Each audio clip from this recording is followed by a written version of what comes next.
What's up, guys? So you remember last video I failed on installing the lowering shackles, but as you can see, she's sitting down now. So I'm sorry I didn't film any of the process, but I'll just go over briefly what I did. Took about 3 days of work. So the left side was easy. Was able to get the bottom bolt out. And then eventually with some PB Blaster, I got the top bolt to be free too. So the left side was easy, I got the shackle free. The right side, I ended up having to cut the bottom bolt. And then I took the front bolt out of the leaf spring, took the leaf spring loose, and actually took the whole leaf spring out. Not to mention cutting the bottom bolt probably took about 2 or 3 hours just to cut through it. Sawzall wouldn't cut very good, so I ended up just cutting the head off of one side, and then I could finally get the leaf spring out. So once I had the leaf spring out, I could pound on the top bolt to get it free from the shackle. So that took a good couple hours as well, and an overnight soaking PB Blaster. Eventually my dad actually got the bolt cut off, got it out. So got the bolts all out. From there it was pretty easy. Just put it all back together. So as you see, I did put brand new grade 8 bolts in there. Just put some 9/16 by 4.5 inch bolts.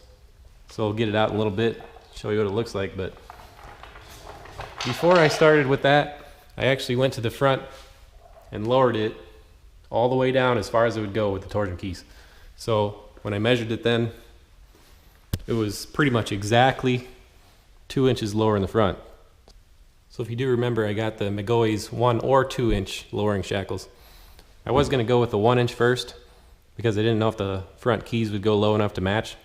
But after I found out that, I went with the 2 inch. So went with the 2 inch hole in the drop shackles. It actually came out almost perfect front to back. It's like a 1/4 inch low in the front. I think that's perfect. So right now we're sitting at about 35 inches exactly from the floor to the fender. All around pretty much average. And if you remember way back before I took the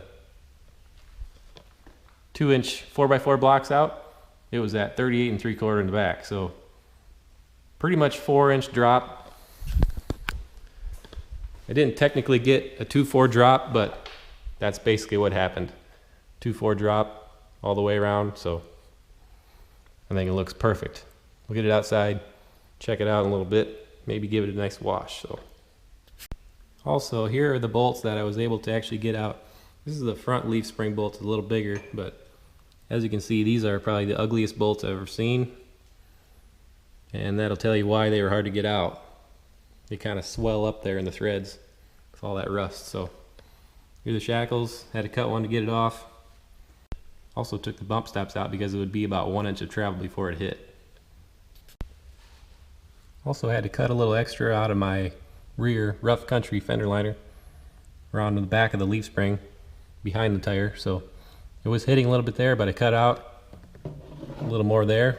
So now it's not hitting. So should be good to go. It's got about 5 inches of travel before it would hit the bump stop. And I did get some smaller bump stops. So there it is after about 3 days of work, plus the last time I tried, which was even more work. But anyway, about 3 days of work. Finally got her done. So thanks to all the suggestions of getting the bolts loose. So we'll get it outside like I said, take a look at it.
Well, I just took it for the first drive after lowering it. It is a little stiff over some jagged, rough roads, but it's really not that bad. Rides pretty good other than that. So I got it all washed and back in the garage. Did get a lot of comments last video when I asked about the Z71 sticker. The majority said take it off, so I think I might do that next video if I find something else to do with it. So should be it for this video. 2-inch drop shackles installed.